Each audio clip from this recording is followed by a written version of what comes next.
Hello again, everybody. This is Rogers Harrison. Welcome to another edition of the Sports Deep Dive Podcast.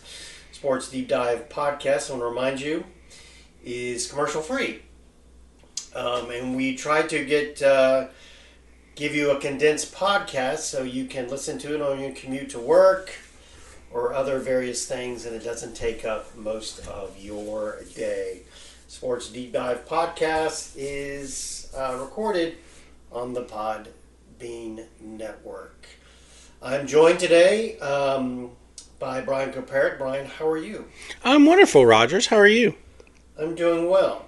Brian, today we're going to talk about Major League Baseball's spring training. Ah, very cool. Now, before we get into spring training, I want to tell you, this podcast is not going to give you every single movement of these teams in spring training throughout the years, because that would bore audience to death, and they might contact Podbean and say, get this guy off your platform.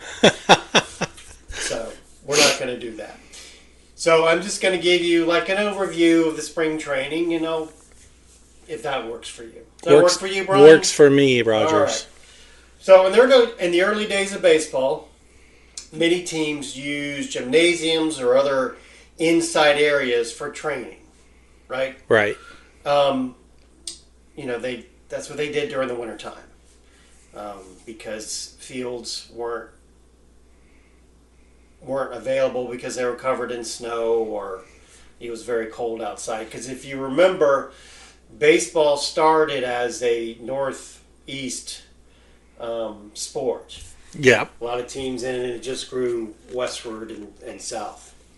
So the New York Mutuals, heard of them? Once. Okay, the New York Mutuals were initially formed from the fighter fighters of New York's Mutual Hook and Ladder Company, number 1. Okay.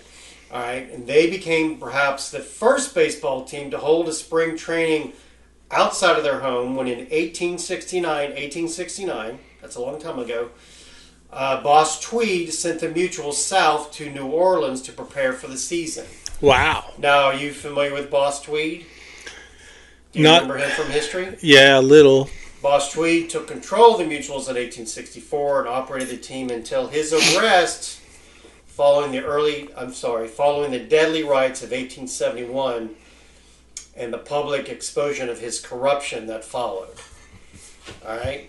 So Boss Tweed, was a gangster. Well, yeah, I can neither confirm nor deny that, Brian. But if you want to know more about Boss Tweed, you can Google him. But that's what happened. Boss Tweed, 1869, they went down to New Orleans, and then 1871, he's no longer in control of the Mutuals. So in the 1870s, several clubs began following the example set by the Mutuals by training in warmer climates. New Orleans was a popular location for spring training in the 19th century, but teams also trained in Washington, D.C., Savannah, Georgia, and Cape May, New Jersey. And it's funny because you don't think of Washington, D.C. and Cape May, New Jersey as, warmer climates. Good spring training sites. So in 1888, the Washington Nationals, not our current Washington Nationals, Brian, don't get excited. The original ones. In 1888, the Washington Nationals became the first club to hold spring training in Florida. Ah. The practice was not universally adopted, though. Critics, including Chicago player-manager Cap Anson of the Chicago Cubs, argued that the players would be more prone to sore muscles and colds after returning to their colder home climates. Okay. I mean, I can see his thought pattern there. Yeah. So remember that. Cap Anson, Chicago was like, no, don't do this.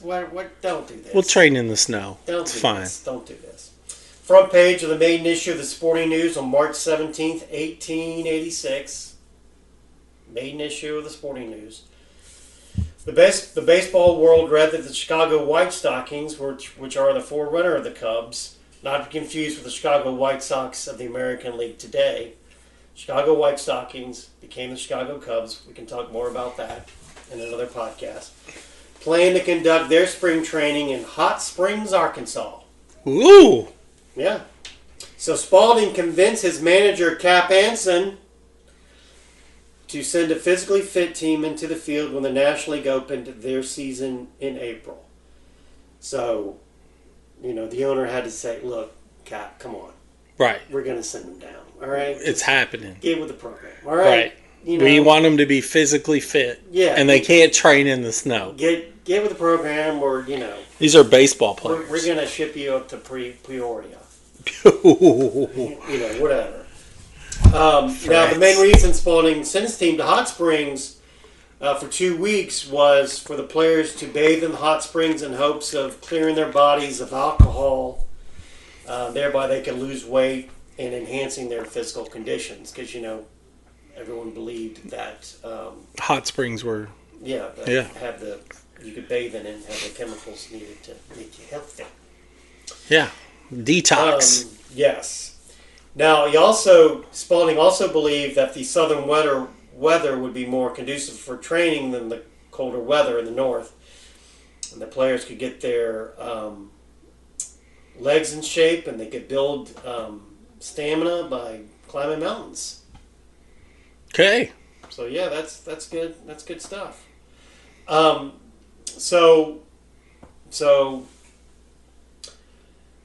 So early training sites included the St. Louis Cardinals in Hot Springs and Tulsa. They went to Tulsa, Oklahoma.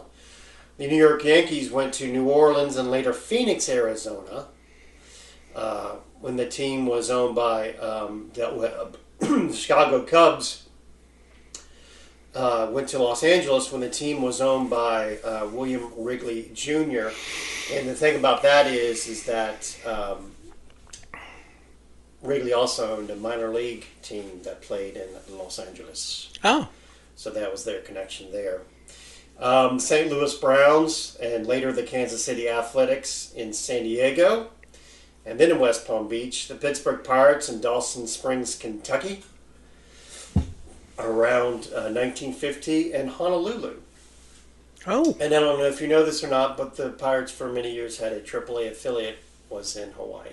Oh. I didn't know that. That's cool. Yeah. So other teams joined in the fray of training and warmer climates in the early 1940s. The Detroit Tigers, you're familiar with them. You saw them as a boy. Yep. Growing up. Yep. That was. They're credited with being the first team to conduct spring training camp in Arizona. Okay. They trained in Phoenix at Riverside Park at Central Avenue and the Salt River in 1929. Wow. It's pretty early on. Yeah. Okay, so speaking of Phoenix, the Cactus League became a reality in 1947. Horace Stonham's New York Giants and Bill Veck's Cleveland Indians took up residence in Phoenix and Tucson, respectively.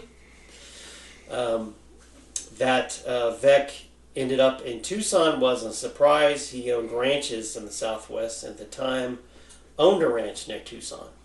Okay. And Stoneham was a natural for Phoenix as he developed business interests in the area. And when the New York Giants became the San Francisco Giants, they had their affiliate, AAA affiliate, was in West Phoenix. Oh. Before the Diamondbacks were born. So by this time, and we're looking at, the mid to late 40s. Right. Into the 50s. By this time, spring training was a formalized institution. It was, something. I mean, you have the Cactus League, which is the teams training in Arizona, and you have what was known as the Grapefruit League, which is the teams training in Florida. Okay. Teams realized there was money to be made from spring training because there's money to be made for everything. Right. And over years, many teams try to combine some sort of real estate development with spring training. Horace Stoneham ended up developing a luxury resort centered around the San Francisco Giants' spring training routines. And I'll let you know. Holman Stadium's baseball stadium in Vero Beach, Florida, was built in 1953 from an abandoned naval base. Oh. To accommodate spring training for the then Brooklyn Dodgers. Okay. Now here's the interesting thing. The Dodgers continued to train in Vero Beach, Florida, until 2008. In that same facility? In that same facility. And it was renamed Dodger Town. Okay. But I've heard of Dodger Town. Because it was, and since they built their complex from that naval base, they had, all the fields that they needed. Barracks. They had the barracks for not only their major league club, but their minor leaguers as well. But of course, as time went on and these Dodgers became rich. Right. That wasn't a good enough accommodation. Most of the major leaguers would rent out condos or something in town, and the minor leaguers stayed in what was once the major leaguers' barracks. Right. Yeah. And so, and other teams started to copy that. Like if you've ever been to Bradenton, Florida, there is a Pirate City, which is where their minor leaguers are housed during spring training. I've been to Pirate City, and it's way back. I mean, it's not supposed to be for the public. It's just way back in the middle of nowhere. I gotcha. A good place for them to retreat to after. But getting back to the Dodgers. All right, so the Dodgers moved from Brooklyn to Los Angeles in 1958, right? Right. The first season wasn't. And so the owner of the Dodgers at that time, Peter O'Malley, didn't want to move their spring training because they had just, having built up the naval base, it was a big investment. Earlier, yeah, right. 1953. So that's why they trained there until 2008. And, the Dodgers would play their spring training games at 1 o'clock Eastern, which is 10 a.m. back in Los Angeles. But, the Dodgers would put it on the radio. Yep. For 10 a.m., 10 o'clock in the morning. Time to fire up my game. Brunch with the Dodgers. So, 35 different Florida sites have held spring training. All but 6 of today's major league teams trained in Florida. And the only ones that haven't trained in Florida ever are the Anaheim Angels, the Milwaukee Brewers. The Los Angeles Angels. Mm-hmm. The Milwaukee Brewers, the Seattle Mariners, the San Diego Padres, the Colorado Rockies, and of course the Arizona Diamondbacks. Because why would they leave? Right. Right. I get the Colorado Rockies too. They probably train like in Arizona or out in. No, they train in Arizona. Yeah. They're in the Cactus League. Yeah, and then it makes sense also for other West Coast teams not to come traipsing all the way across to Florida. Right, but the point is the fact that everybody but 6, and those 6 I just mentioned, have at one point have trained in Florida. In Florida at some point. Yeah. Right. Like the San Francisco Giants, who were the New York Giants, and the LA Dodgers, who we just talked about. I think that's interesting. It is interesting. I just think that's interesting. Yeah. Well, it's interesting that the Dodgers did it for so long. Yeah. You get the investment and all that, but 2008, that's a long time. Like they got their money's worth out of that place. 53 to 2008. Right. Way before that. You know what I mean? Yeah. So. Yeah. Over 50 years. The Florida cities with the most years in spring training are St. Petersburg and Tampa with 87 years and counting. Bradenton and Clearwater, 76 years. Lakeland, home of your Detroit Tigers, 75 years. Sarasota's 74 years. Sarasota's had the Reds, the White Sox. I think now the Orioles are there. Fort Myers, 64 years. West Palm Beach, 63 years. Orlando, 62. Vero Beach, 58 years. So even though the Dodgers are gone, they've had the most years, or one of the most years for spring training in Florida. Winter Haven was at 55 years. You've had teams like go back and forth, like Cleveland, trained in Arizona, and then went to Florida, and now they're back in Arizona. They took the Reds with them. Kansas City's one of those others. Arizona, Florida, Arizona. So, in fact, the Arizona's Cactus League has made inroads in luring teams from Florida. And now you've got 15 and 15. You got 15 trained in Florida and 15 trained in Arizona. Okay. And when I was growing up, when they were only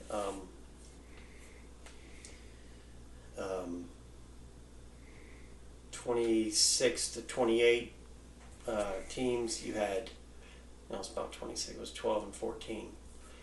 8 trained in Arizona, and everyone else trained in Florida. Oh, okay. So it was an imbalance. If you ever looked at a spring training schedule for the Arizona clubs, a lot of split squads to make it up, so they could play their 30 spring training games. Right. And, it's like, oh, we're playing the Brewers again.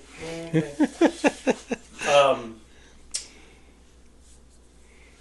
There have been some assault on the Florida-Arizona spring training setup. Most recently, Las Vegas officials have wooed several teams in an attempt to lure 4 of them to train in Vegas. Their efforts have failed. It's now Arizona and Florida. Well, it makes more sense, really, for the teams to pick one or the other, and really for them to stay, like you were saying, not having to have the split squads, not play the same team. They still play the same team a lot, but it's, I think it's beneficial to them to be either all in one location or in the 2 locations. And I really think the 2 locations are probably good, right? Because you wouldn't want a spring training league where you were playing every other team in the MLB. I don't know. Maybe. But they still have split squad games just so they can take a look at the minor leaguers. And they have minor league spring training games. Right, but I'm saying generally in the morning. Yeah, but I'm just saying you don't want to be the 4 teams in Vegas trying to figure out playing the other 3 teams 175 times. Vegas was hoping if they got 4, they could get more. And then they could say, "Oh, this is a great setup here." Right. And then they could. It's also, I know it's hot in Arizona too, but it seems like it. But in Arizona right now, though, it's in the 50s and 60s, not 101. Right. So yeah. Only the Diamondbacks have to deal with that. Right. During the season. So anyway, that's our podcast. That was spring training in a nutshell. And like I said, I didn't go into this. Right. In 1948, this team played in Arizona, but then they switched over to New Orleans, and then they switched. Because there was a lot of operations and everything to a whole nother city for a period of time. Scouts, everybody have to travel. It's a lot. Yeah, I think that I follow the Atlanta Braves, and I was, looking at their social media accounts, and I think that they packed up a week before their players, their pitchers and catchers were to report, and Atlanta they train in, they go down to Florida, in kind of the middle of the state, not north or not south. And so they went out a week before, got the truck all loaded up and stuff. But if you're what about Cincinnati? Right. who has to go all the way to Arizona. I wonder when they left and set up camp.